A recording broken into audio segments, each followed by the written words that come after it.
Did you know guns are used more often in self-defense than in a crime? And 98% of the time, when a gun is used in self-defense, not a single shot is fired. Just possessing a weapon is enough to deter a criminal, according to Perry. Considering this, I am going to be discussing why I believe gun laws are harmful. I've read from many credible sites, and I feel prepared to present my findings about this topic to my audience. I think that because this is such a relevant topic in America right now, we should all form our own opinions on gun control laws. In this speech, I will be attempting to persuade my audience that gun laws do not in fact deter crime.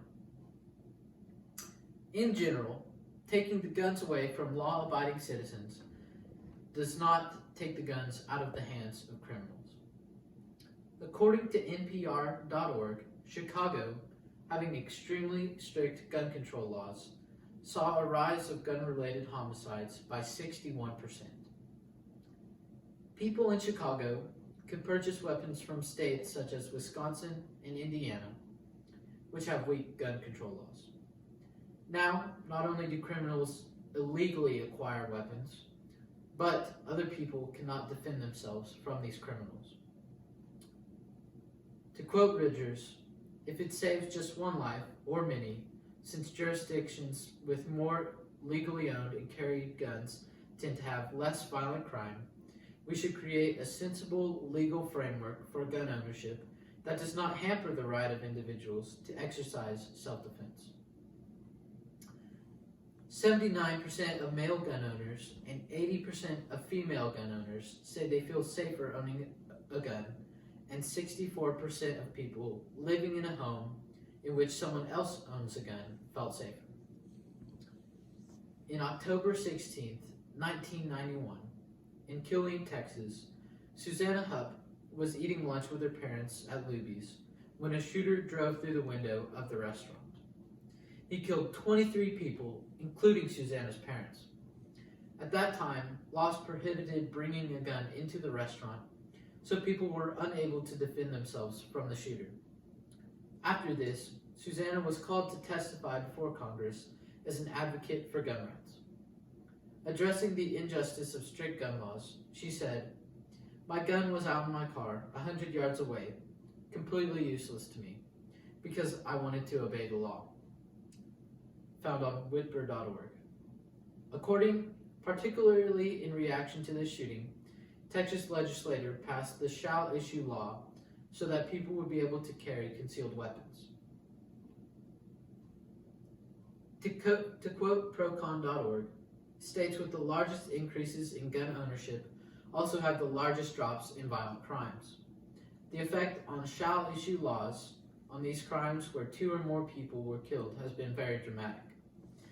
When states passed these laws, the number of multiple victim shootings declined by 84%. Deaths from these shootings plummeted on average by 90% and injuries by 82%. More than 2/3 of gun owners cite protection as a major reasoning for owning a gun. In December of 2019, a small town in Texas, a man dressed in black pulled out a gun and shot 2 people during a church service. Before he was able to fire more than twice, however, a volunteer security guard named Jack Wilson fired once and killed the shooter. If Jack had not been able to carry a weapon on him, many more people would have died. The jury decided not to charge him with a crime because he was protecting his congregation and he was protecting his friends. In some cases, described in a narration by Samantha Robson, gun laws keep people from using a weapon for self-defense because it can cause serious legal issues for the defender, even if they obviously fired to protect others instead of attacking for no reason. As we can see, gun laws not only take guns away from those who use them for defense, but they also give criminals another chance to commit crime and obtain their weapons illegally. So, in summary, we can see that gun laws are not helpful in the long run. Hopefully, you have been able to see why these laws aren't very helpful. I've read from many sites to prepare myself to present this information. And I hope that you have considered this information I've given you because of how heavily debated the subject is right now in the U.S.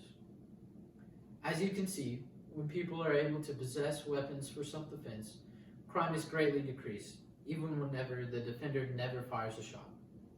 The only people who suffer from gun laws are the law-abiding people.